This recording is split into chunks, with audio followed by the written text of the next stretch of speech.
Aujourd'hui, ça va être la chance de ta vie, puis tu vas pouvoir toucher un Mais serpent. oui, c'est la première fois aussi que Puis je moi, rencontre. pas n'importe quel. Ici, moi, je vais te présenter Cléo. Cléo, qui est un python de Birmanie. Sa coloration jaune qui passe pas inaperçue est due au fait que Cléo a une maladie héréditaire, mais qui est quand même connue, qu'on appelle l'albinisme. C'est que chez les reptiles, on voit souvent des rats albinos qui sont blancs. Bien, chez les reptiles, l'albinisme existe aussi. On dit que c'est une maladie héréditaire parce qu'elle ça va être transmis par ses parents. C'est un gène qui est transmis par les parents. OK. Par contre, ça n'affecte pas la vie de l'animal, ça n'affecte pas sa longévité ou sa santé. Je dirais que ça pourrait affecter sa santé en milieu naturel parce que si tu n'es pas venimeux, tu es inoffensif, tu es calme, dans une forêt tropicale, tu es jaune fluo, tu traînes à terre, tes frères et sœurs qui sont bruns vont se cacher dans le sous-sol forestier, vont se cacher entre les pierres, vont se cacher, puis eux vont passer inaperçus. Pas toi, c'est que ton taux de survie n'est pas vraiment élevé. Mais Cléo, ici, est née en captivité. Elle est née en 1996. C'est que Cléo, aujourd'hui, est âgée de 16 ans. Puis je l'ai depuis qu'elle est toute petite. Quand elle était bébé, elle roulait en boule, elle était grosse comme une balle de tennis, puis elle rentrait dans ma main. Le reflet de la lumière sur les écailles peut suggérer à notre œil peut-être que c'est un poisson, comme un poisson un petit peu, ça va être gluant. Mais non, la peau des reptiles est lisse, est particulièrement douce. Au travers du monde des reptiles, vous voyez qu'il y a beaucoup quand même de coloration, mais il y a des motifs, des textures qui sont différentes, qui malheureusement ont capté l'œil humain pour l'intérêt de la mode et du textile. C'est qu'il y a beaucoup, malheureusement, d'animaux qui sont, comme Cléo, qui sont tués pour le cuir, pour fabriquer des vêtements, des portefeuilles, des bottes. Moi, je pense qu'aujourd'hui, en 2012, là, on est capable de reproduire des surfaces synthétiques là, ou on fait des bonnes imitations de peau de serpent. Là, je crois que c'est pas vraiment justifié là-dessus. Si tu devais me faire ton top 3 de tes reptiles préférés, ça serait lesquels? Là, je vais te donner deux choix. Mes reptiles personnels ou les reptiles du monde entier des reptiles? Personnel. Personnels? Oui. Ici, je crois que j'ai une de mes trois préférées, OK. qui est Cléo, comme je vous disais, que j'ai acheté, qui était minuscule. Par la suite, j'ai un python royal que je possède depuis près de 18 ans, qui a été mon premier serpent. Puis le troisième, je déteste ta question, parce que je les aime tous, mais je dis à faire un choix pour le troisième, je dirais un Varando, qui est un lézard qui mesure un peu plus que 6 pieds et demi, qui est gentiment appelé Robert. Par contre, c'est pas un lézard qui se manipule facilement. Vous comprendrez qu'à 6 pieds et demi, on commence à... C'est un lézard qui a à peu près la taille, là, je dirais, d'un ballon de soccer écrasé. OK. Mais c'est un animal qui est arboricole, qui est aussi bon pour grimper que pour nager. C'est qu'il y a des bons équipements pour nager, la queue qui est aplatie. Mais c'est un bon moyen de défense, qui peut donner des bons coups de queue quand il manifeste son insatisfaction à l'entretien de son terrarium, par exemple. Plus, c'est un lézard qui est carnivore. C'est qu'il y a une puissance de mâchoire, en plus de ses griffes qui sont... puis ses pattes qui sont robustes, ses griffes qui sont quand même dures. Ça fait pas un lézard qui est vraiment facile à garder en captivité. Mais à 6 pieds, ça ressemble un peu à un crocodile?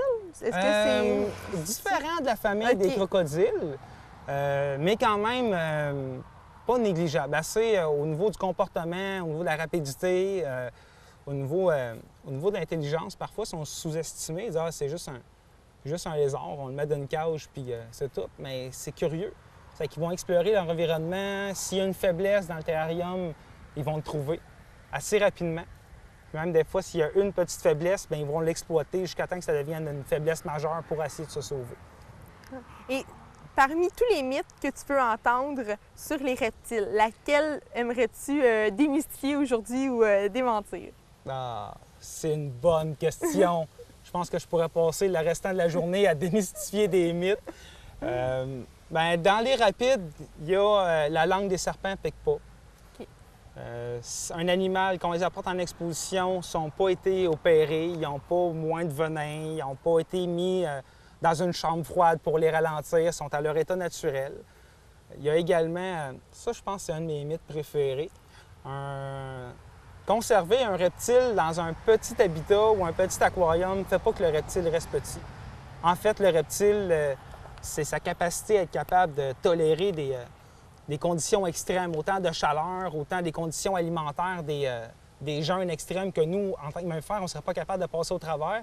Mais ton reptile, s'il reste petit dans sa cage, c'est parce qu'il est mal nourri. C'est que probablement qu'il est malade, puis c'est juste la mort qui est en sursis pour cet animal-là. C'est que ça, c'est vraiment, je pense, un mythe là, qui serait important là, de faire. Là, une petite cage, ça ne veut pas dire un petit reptile. Une petite cage, ça veut dire un reptile malade. Et puis, tantôt, vous avez dit qu'un reptile, là, ça ne se domptait pas. Mais un serpent, ça ne se dompte pas. Mais est-ce qu'il y a d'autres reptiles qui se domptent? Comme, disons, un lézard, ça ne se dompte pas non plus? Non, on ne peut pas vraiment les dompter au même titre qu'un chien ou un chat, qu'on va leur apprendre un nom, des tours, tu sais, donne la patte, fais le beau. C'est sûr que dans le cas du serpent, donne la patte, c'est assez un échec en partant, là. Mais non, on ne peut pas s'amuser à essayer d'apprendre ça à un reptile. Pas encore. Peut-être un jour, dans quelques années. Je crois que ce qui fait la barrière, c'est la communication. Je suis capable, le serpent est capable, va comprendre avec le temps que quand j'ouvre son terrarium, bien, soit je viens pour de l'entretien, je viens pour de la nourriture, mais il sait que ma présence n'est pas là pour aller... je ne suis pas dommageable pour sa vie. Je ne suis pas un problème pour sa vie. Je pense qu'il est en mesure de le comprendre ou peut-être de l'associer ou de faire une interprétation de mon comportement, mais de là à dire comment je fais pour y apprendre un truc.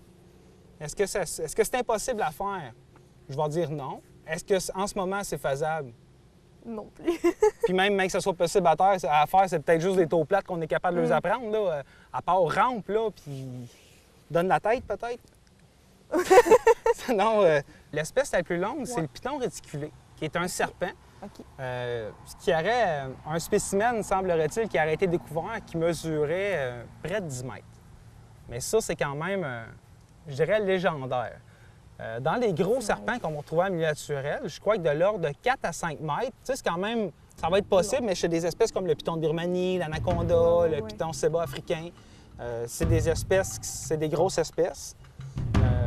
Mais des géants là, de 10 puis 12 mètres, là...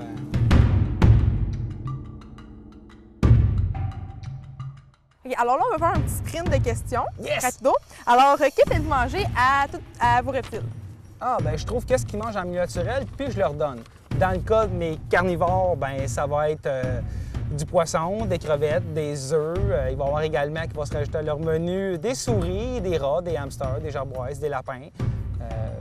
Le plus de variétés possible. Pour les végétariens, bien, du feuillage vert, des fruits, puis des fleurs. Ils adorent les fleurs. Est-ce que ça dépend de l'âge du reptile? Est-ce que vous donnez la nourriture tout dépendamment de l'âge du reptile?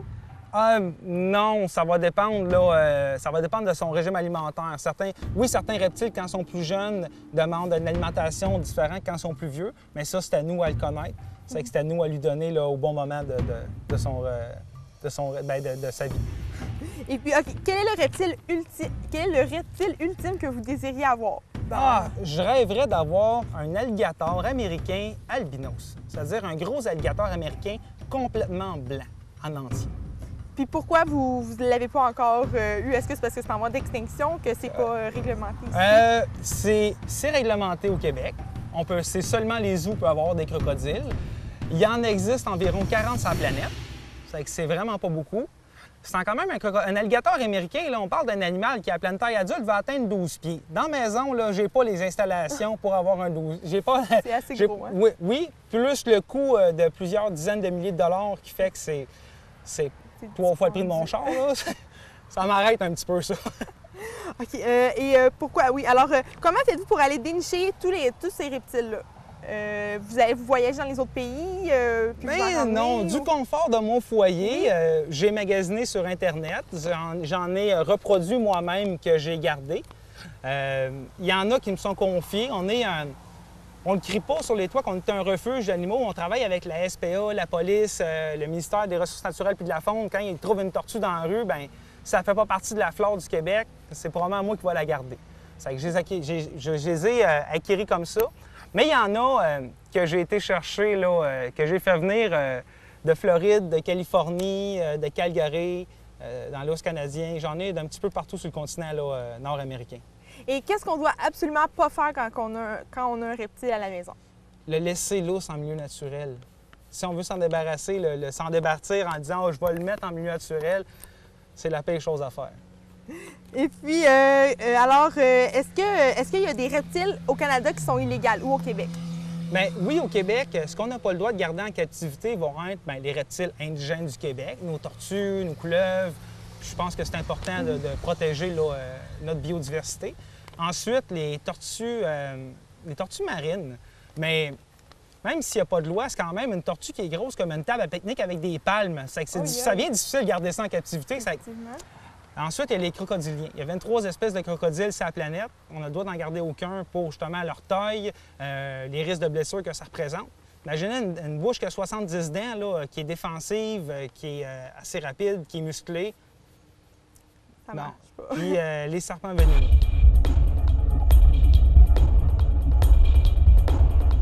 Et d'où vient ta passion pour les reptiles comme ça? Je crois que j'ai toujours été un amoureux des animaux. Cette passion-là m'a été transmise par mon père. Je peux pas passer à côté, qui était chez nous. Puis dans le village de Lanoraie, il était reconnu comme un tripeux d'animaux, lui aussi. C'est que les gens trouvaient des animaux blessés, des animaux malades, des animaux étranges. Puis ça cognait chez nous. Hey, j'ai trouvé ça, on va te confier ça. C'est d'ailleurs de cette façon-là que j'ai eu mon premier serpent, mon premier vrai serpent à Mathieuneau. Okay. J'ai eu des reptiles quand j'avais l'âge d'une dizaine d'années. Okay. Mais c'était pas mes reptiles. C'était ceux que mes pères avaient achetés, puis c'était ces animaux. On les manipulait, on les touchait, mais quelque part dans le fond de toi-même, tu sais que c'est pas le mien. Mais j'ai eu le mien en 1993, un animal qui a été abandonné, un serpent qui m'a été confié. Puis je l'ai encore là, sous ma garde. Cet animal-là va avoir aujourd'hui probablement 21 ou 22 ans. Et c'est un serpent aussi? Oui, c'est un serpent. Puis je l'ai encore là, à la maison. Je crois pas m'en séparer là, à part par le décès. Là, Et il a été retrouvé à Lanoraie? Non, c'est un animal qui avait été abandonné à Montréal. La personne m'a contacté. Je sais que tu tripes ces animaux. Un serpent, ça te tente-tu? En fait, c'est pas ça te tente-tu. J'ai un serpent à te confier.